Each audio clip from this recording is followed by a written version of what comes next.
Hablar esta noche de algo que puede ser la esclavitud. Sí, señor. Es un tema áspero, así que digamos para empezar que la esclavitud es considerada en general, digo por decir una definición cualquiera, como la sujeción del hombre por el hombre. El esclavo es la persona que por estar bajo el dominio de otro carece de libertad. Esta carencia en la historia a veces era debida a las características o ubicuidad del nacimiento, otras a la miseria, otras a la ley y generalmente al derecho que la guerra confería al vencedor. Es decir, el tipo que te ganaba en una guerra por ahí te capturaba Personas para... Claro, y te vendía como esclavo. También a la piratería, que según Demóstenes y Plutarco, era la fuente primitiva de la esclavitud. Venían piratas, te raptaban directamente. Vos estabas ahí lo más tranquilo en la playa, aparecen los piratas, te raptan y te venden a miles de kilómetros, donde nadie te conoce, como esclavo. Sonaste. En la antigua Roma, el esclavo no figuraba como una individualidad, era simplemente una cosa, un objeto neutro, mancipium en realidad, que a la menor falta se lo castigaba con el apaleamiento. Morían a palos, ¿no? A veces peor, a veces lo mataban, era el suplicio de la cruz, por ejemplo. El jefe de familia tenía un poder ilimitado de vida o muerte sobre los esclavos. Entre los hebreos, por el contrario, el siervo figuraba entre los hombres y el amo que le daba muerte era castigado a la pena capital. Y si lo hería, aunque solo le rompiese un diente, quedaba obligado, por vía de reparación, a emanciparlo. Mirá vos. El esclavo podía sentarse a la mesa, estoy refiriéndome siempre a los hebreos, en los banquetes religiosos, se le facilitaban los medios para fundar una familia. Es que la esclavitud en Israel se parecía mucho más a un contrato de servicios, aunque hay que decir que aquel que se negaba a ser contratado era presentado a los jueces en la puerta de la casa del señor a quien se le había negado, y allí se le agujereaba la oreja. Bien. Sí. El hebreo tenía el deber de asegurar a sus siervos el descanso del día sábado. Mirá vos. Los griegos utilizaban como esclavos a los extranjeros a quienes habían vencido. A veces los que sometían a hombres libres señalaban su triunfo con actos horrorosos. Los samios, por ejemplo, después de haber derrotado a los atenienses, hicieron marcar con hierro candente en la frente de los cautivos cabezas de búho o de caballo. Escribió Aristóteles. Voy a citar a Aristóteles. Cada vez que citamos a Aristóteles, este sabio que fue el faro que iluminó la cultura durante 1000 años, dice una burrada. Bueno, por favor. La dice porque vivió hace 2500 años, ¿no? Porque somos muy piola nosotros. Estamos en 400. Hay hombres inferiores a los otros, tanto como el cuerpo lo es al alma. Aquellos serán esclavos por naturaleza. El niño tiene una voluntad imperfecta.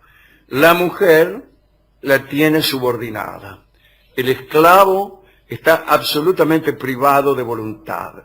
Los hombres libres son incapaces de doblar su estatura recta para las labores rudas. Es decir, en estos 10 renglones, Sí.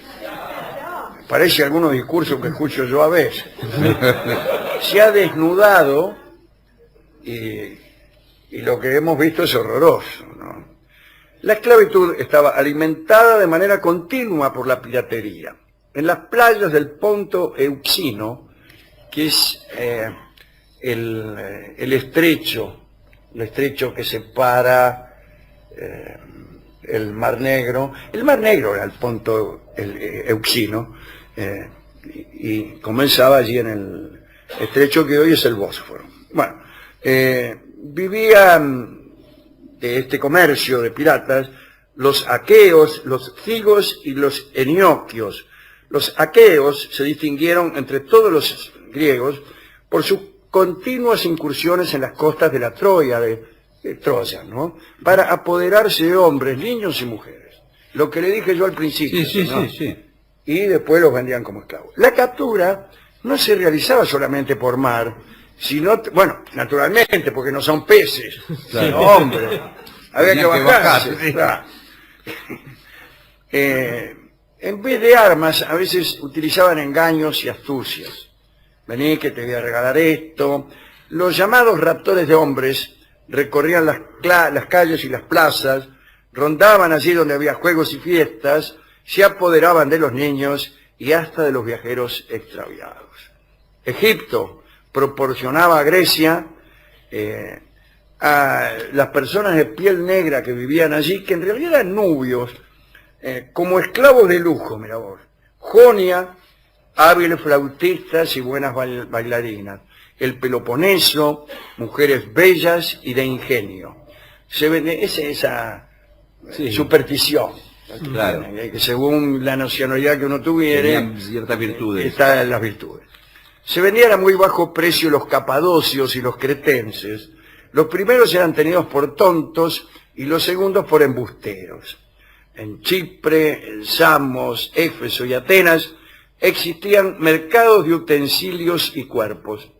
Y antes de adquirir el esclavo en subasta, el comprador lo hacía correr y saltar, Sí, para ver si no tenía alguna enfermedad o algo. Claro. El esclavo, que lo era por captura, intentaba generalmente escapar. Para retenerlo, el amo disponía de varios métodos: cadenas de pies, anillas en los brazos o el signo marcado en la frente por medio de un estilete. Bueno, el que devolvía a un fugitivo a su dueño recibía una prima, una plata, ¿no? Que No, el sí, tipo bueno. le invitaba a salir con la hija del hermano, del tío. Bien, de aquí el oficio de buscadores de fugitivos, que respondían a los carteles y proclamas que los amos disponían en las calles de la ciudad. Según antiguos textos citados por Demetrio de Falera, la cantidad de esclavos por ciudadano en Grecia era enorme. En tiempos de Aristóteles, la proporción era de 400.000 esclavos y 20.000 ciudadanos. 20 esclavos por hombre rico. Aristóteles tenía 15 esclavos. Teofrasto tenía 9. Demóstenes, al morir, dejó 53. Y yo recuerdo una frase extraordinaria de un personaje secundario, tan secundario que se me ha escapado el nombre ahora, que decía: no hay igualdad en Atenas. Algunos hombres tienen muchos más esclavos que otros. Impresionante. Claro. Impresionante. Bien. Incluso en la mitología hay muchos relatos acerca de la esclavitud, y a veces una esclavitud hija de motivos extravagantes. Bueno, ahí está la pobre Trisífone, que era la hija de Alcmeón, y Manto. Manto era la hija de aquel Tiresias, bueno, no importa eso. Alcmeón, el viejo, había abandonado a Trisífone y la muchacha creció en la corte del rey de Corinto, Creonte. Trisífone era tan hermosa que la reina de Corinto sintió celos y, temiendo que el rey la convirtiera en su esposa, la vendió como esclava. Agarró una mañana, la llevó al mercado, te la vendo. La joven fue comprada, sin saberlo, por su propio padre, Alcmeón. ¿Él la reconoció? No la reconoció. La había dejado cuando niña, Claro. en la corte de Corinto, que es esto. Y la transformó en su amante. Es una historia tremenda. Tiempo más tarde, Alcmeón se dirigió a Corinto para buscar a la hija que había abandonado, y fue a ver al rey de Corinto, a Creonte. Dijo: ¿dónde está la hija que que te dejé hace tanto. Y había ido con su amante. Dice, es esa chica que está al lado tuyo, le dijo el otro. Y el mito, lamentablemente, no refiere cómo termina. Y bueno, pero ¿cómo? Es importante, porque es un mito. Era importantísimo. Este es un momento tremendo. Y sí, señor. Así que de final abierto. Bueno, pero... Completala en tu casa, flaco. Pero los mitos tienen que cerrar para... No, bueno, poder- pero este no cierra. Es Dice, raro. ¿dónde está mi hija que te la entregué cuando tenía 1 año? Está ahí al lado tuyo. Bueno, otro episodio mítico habla de un tal Drímaco. En otros tiempos, los habitantes de la isla de Quíos fueron los primeros en comprar esclavos. Y esto les acarreó la cólera de los dioses. Mira estos tipos, qué sé yo. Gran número de sus esclavos consiguieron huir y se establecieron en la montaña, de donde bajaban periódicamente a saquear las tierras de sus antiguos amos. ¿Entiendes? Escaparon los esclavos, sí. van a la montaña. Cada tanto vienen, saqueos, se las toman. Su jefe, el jefe de los esclavos, era Drímaco. Tras muchos combates, los habitantes concertaron una tregua con él, con Drímaco, por la que mediante el pago de un tributo se comprometían a no volver a atacarnos. Sin embargo, los quiotas, los de abajo, los malos, pusieron precio a la cabeza de Drímaco. Entonces Drímaco, cansado de vivir, pidió a uno de sus compañeros que le cortara la cabeza y cobrara la recompensa establecida por los habitantes de la isla. Así se hizo, pero después de la muerte de su jefe, los esclavos reanudaron sus expediciones de pillaje. Dicen que los habitantes de Quíos levantaron un santuario a Drímaco y le rindieron culto. Y cuando alguien estaba a punto de ser víctima de sus esclavos, Drímaco se les aparecía y se lo advertía. Decía, guarda que vienen los indios. Volvamos nuevamente a los datos históricos, ¿no? En tiempos de los emperadores cristianos, las leyes de caridad mejoraron un poco la suerte de los esclavos y a los raptores de hombres se los amenazó con la pena capital. Constantino reprimió la barbarie de los amos, León autorizó a los esclavos a casarse con las personas libres, mirá vos, y el esclavo mutilado tenía derecho a ser liberado. Sin embargo, luego del descubrimiento de América, los colonos de las Antillas reclamaron brazos para explotar sus concesiones y el trabajo de los europeos había sido ensayado allí con resultados tremendos. Para ellos únicamente los negros podían resistir el calor de las regiones tropicales. Y durante 4 siglos millones de indígenas africanos fueron transportados a América. Procedimiento que fue legitimado por Carlos I de España. Incluso había un blasón, un escudo, que tenía como soporte a 2 negros. Mirá vos. Hay también un código negro cuya redacción estuvo a cargo del rey francés Luis XIV, que indicaba cómo había que tratar a los negros y recomendaba que lo convirtieran a la religión católica, como si fuera poco. Bueno.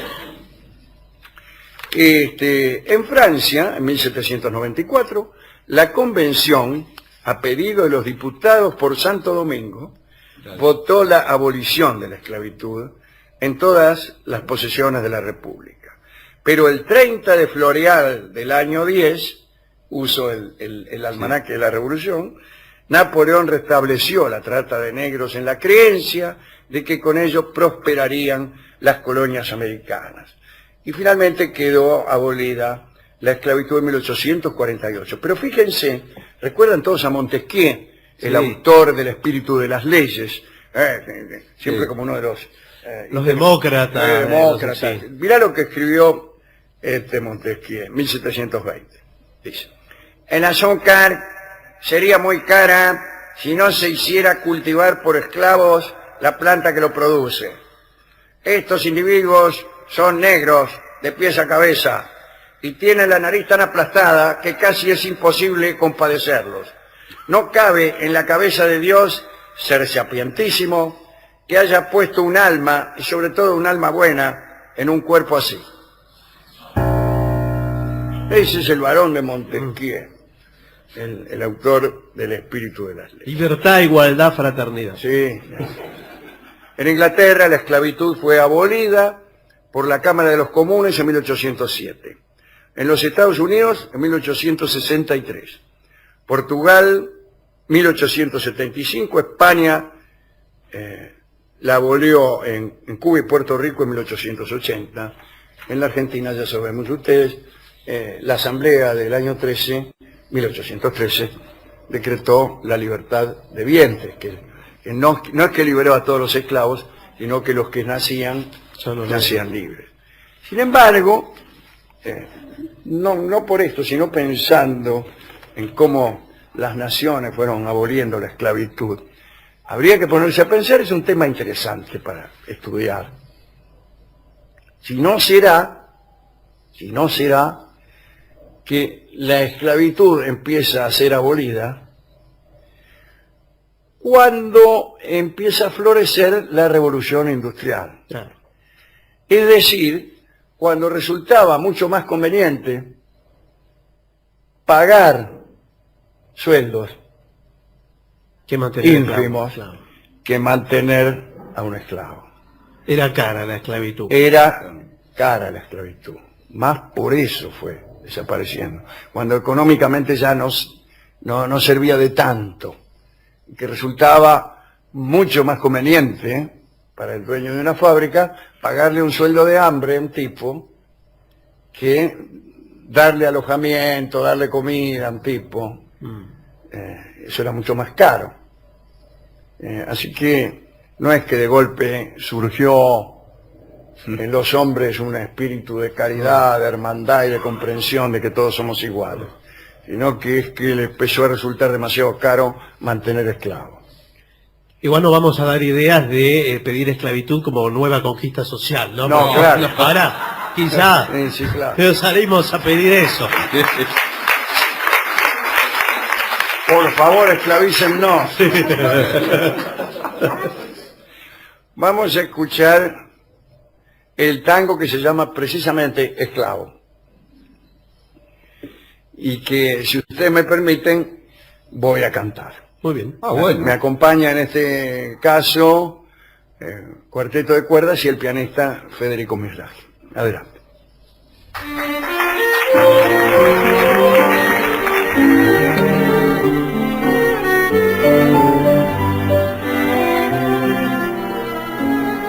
No sé si es la tragedia de vivir así, con esta pena mía, que ha dibujado esta mueca sombría, que nubla mis ojos y apaga mi voz. Tal vez porque en el suelo deshojada está mi cualidad esperanza.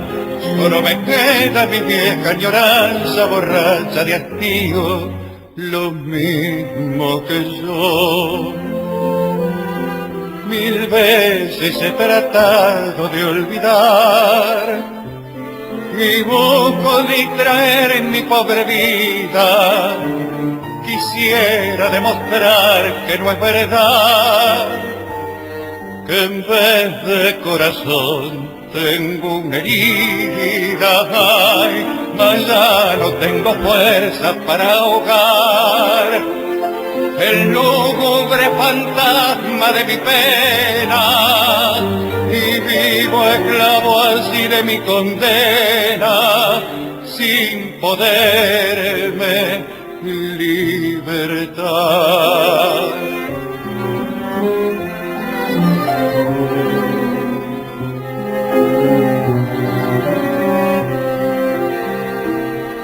Por eso cuando pienso que mi vida es un mar de desencanto, donde las aguas revueltas del llanto no fueron surcadas por barco jamás, me oprime la nostalgia de otro cielo azul, lejano y placentero, y un sol brillante de amor tempranero de cálidos rayos y besos de luz. Mil veces he tratado de olvidar y busco distraer en mi pobre vida. Quisiera demostrar que no es verdad, que en vez de corazón tengo una herida. Más ya no tengo fuerza para ahogar el lúgubre fantasma de mi pena, y vivo esclavo así de mi condena, sin poderme libertar.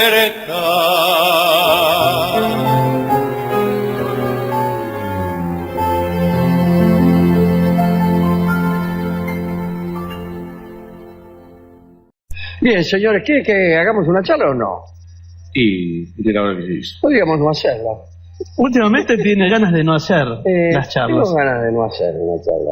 Es muy bueno las ganas de no hacer, sentir profundamente las ganas de no hacer algo. Bueno, eso es el taoísmo. El taoísmo no toma lo que ellos llaman el Wu Wei como la simple ausencia de acción, sino como una militancia en la inacción. Como la inacción elegida en contra de la acción, en contra de la elección, en contra de incluso de la decisión. Entonces permanecen en un estado de suspensión del juicio que es elegido. No es que no voy a trabajar porque estoy cansado y me quedo acá. No. Es muy trabajoso no hacer nada. Proviene de esto es al menos lo que digo yo cada vez que no voy a trabajar. No sabe el esfuerzo que hice. Una profunda actitud espiritual que consiste en extraer de uno mismo todo lo que es egoísta, compulsivo, posesivo, etc. Buenas tardes. Buenas tardes. Y hoy tengo muchas ganas de no hacer... pero en este caso de no hacer la charla que venimos trayendo desde hace rato para ver hasta cuándo aguantamos sin hacerla. Está bien, como un desafío, dice usted. Sí. Le propongo este asunto como reflexión. A ver si le gusta. A ver. Hace algunos años, algunos bastantes, unos 10, unos 15, se había puesto de moda un libro, un autor francés,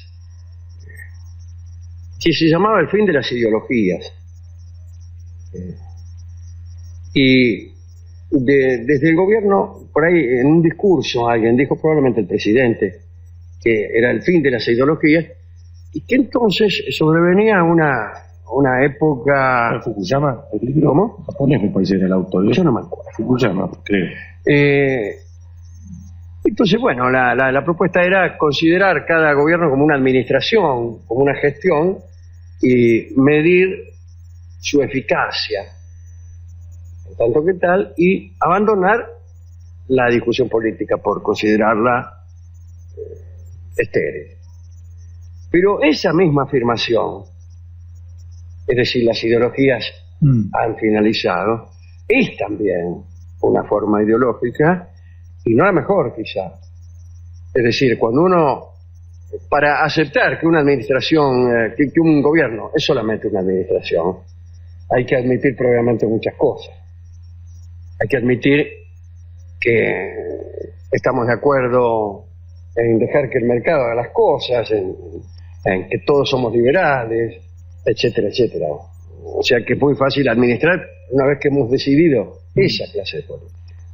Te digo esto porque se vivió hasta hace no mucho, diría yo, una ausencia de la discusión política. Aquí mismo en este programa hemos señalado esa ausencia de la discusión verdaderamente política. Entonces había discusiones puntuales que tal vez no son políticas. Por ejemplo, discutir si hay que... ¿cuál es la prioridad entre pavimentar una ruta o o hacer un tren o lo que sea, puede convertirse en una discusión política, pero en general más bien es una discusión sin color político. O discutir, por ejemplo, la corrupción en determinada área del gobierno o de la policía, lo que sea, tampoco es una discusión política. Sí, en general en los 90 ocupaba ese lugar. Muchas de esas discusiones, ¿no? Bueno, se puede ser corrupto de derecha o de izquierda. Bueno. Y últimamente, pero hace poquito me parece a mí, o acaso es que yo recién lo estoy descubriendo, creo que caigo tarde a todo lo bailón, la discusión deviene inevitablemente política. Es como si la máscara de lo circunstancial fuera cayendo poco a poco y que todos nos estamos acorralados venturosamente, me parece a mí, en una definición política. Fíjese, lo digo sin tomar partido, a lo mejor yo no tomé partido, pero qué sé yo, por ahí sí, no importa, pero si no estoy haciendo yo mismo ahora una defensa de esta o aquella posición política.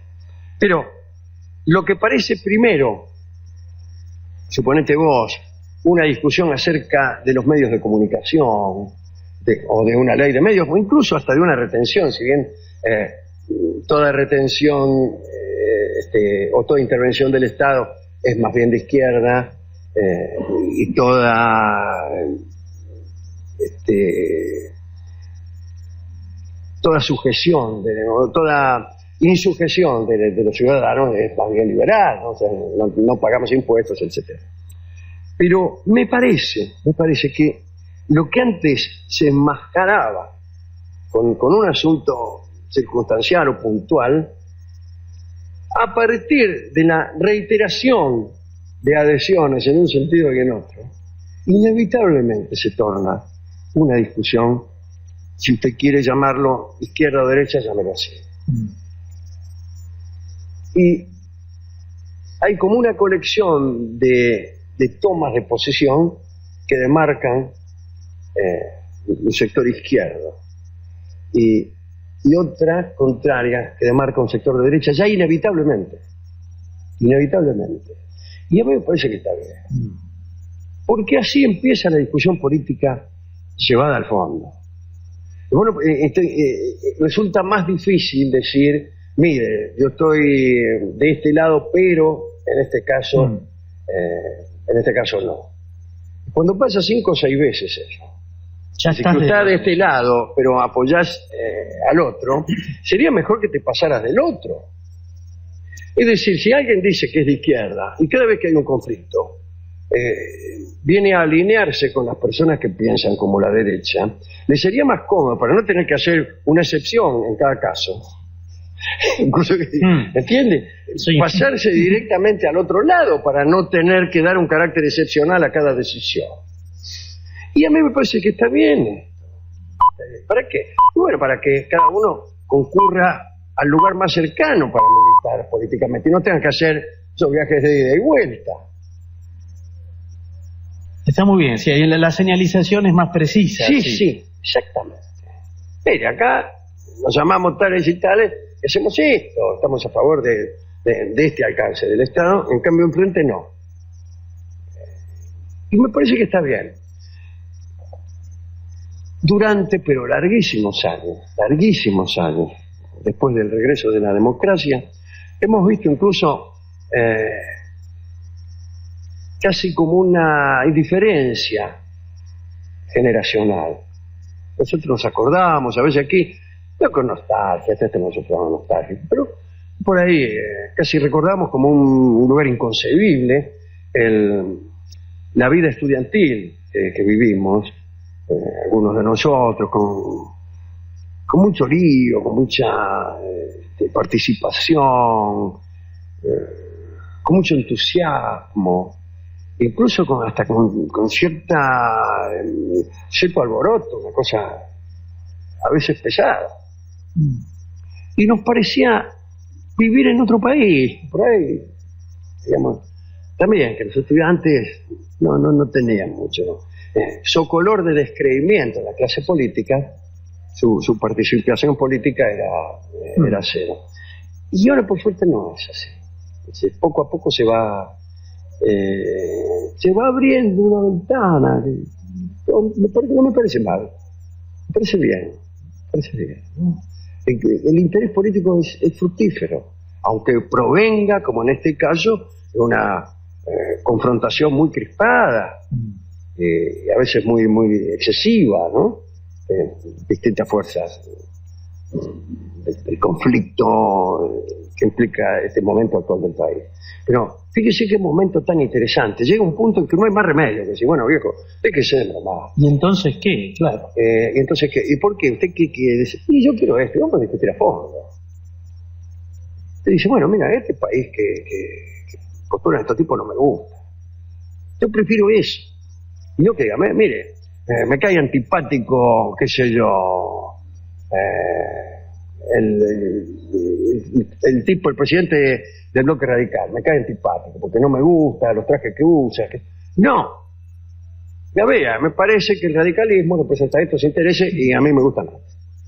Usted no diga, mire, no me gusta que la presidente o la presidenta use la cartera o diga esto, ¿cómo puede ser? No me gusta el modelo de país que me están proponiendo. Quiero este otro. Finalmente yo me doy cuenta que soy liberal. Bueno, listo, ¿qué va a hacer? Y me parece que se abriría un campo de discusión más fructífero, quizá menos conveniente para usted, Jules, en su programa, porque No habría contradicción, entonces, no habría que buscar claro, hablar, usted que se ve que tiene que hablar, que anda con la mujer de fulano, qué sé yo. Por ahí se diría algo acerca de asuntos verdaderamente políticos, ¿no? Pero no sé si usted está notando también, usted que tiene más relación con No, es con la cierto. realidad, digamos así que... No, pero es cierto sí que hay una discusión política en casi todos los ámbitos. Sí, pero no era así hasta hace poco. Usted lo sabe porque también... 7, 8 años. Sí. Claro. Sí.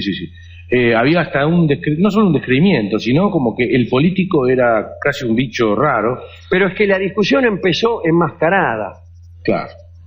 No, diciendo, bueno, muy bien, las fuerzas de la izquierda tenemos que esto y lo otro. No, nada. Discusiones acerca de asuntos puntuales. Pero claro, Es que ahí empezó a ser más genuina también, porque Sí, no claro. vino el principio y después la acción, sino que a partir de la acción se fueron definiendo, digamos, de qué lado está cada uno y cuál es la Claro. postura política, ¿no? Porque, digamos, hasta hace poco tiempo se daban por hechas, cuando se habla de pensamiento único, por ejemplo, ¿no? Se daba por hecho las políticas de ajuste. Era un hecho Indiscutible. indiscutible, entonces se medían niveles de ajuste. pero no hay otro remedio. Claro, o por dónde ajustar, pero el ajuste había que hacerlo. Y eso se puso en discusión, y se puso en discusión a partir también de acciones. No como Sí, un principio. cambio, como por ejemplo un cambio de política económica relacionada con la producción de Sí. bienes, etcétera. Bueno, y aquí estamos. Que está de Pero es muy acuerdo raro. con el pensamiento único, que llame al... 0800 único. Y el que en cambio está de acuerdo con el pensamiento único, que llame a... 0800 único. Así es. Bueno, a pensar, loco. ¡Viva la democracia! Vamos a escuchar ahora, en homenaje a las personas que nunca decían nada, como por ejemplo nosotros. Claro. Nosotros no decíamos nada porque no se nos ocurre nada. Y ahora sí. Y ahora sí, ahora salen a hablar, qué sé yo. En realidad teníamos preparada la milonga, nunca le dije nada, para hablar de otra cosa. Sí. Pero como estamos insistiendo en no hablar de un conflicto grecorromano que tenemos aquí, vamos a escuchar a Suma Paz, una gran artista argentina, de no menor tamaño que otras enormes figuras que nos han abandonado en este tiempo. Es Suma Paz, que va a cantar Nunca le dije nada.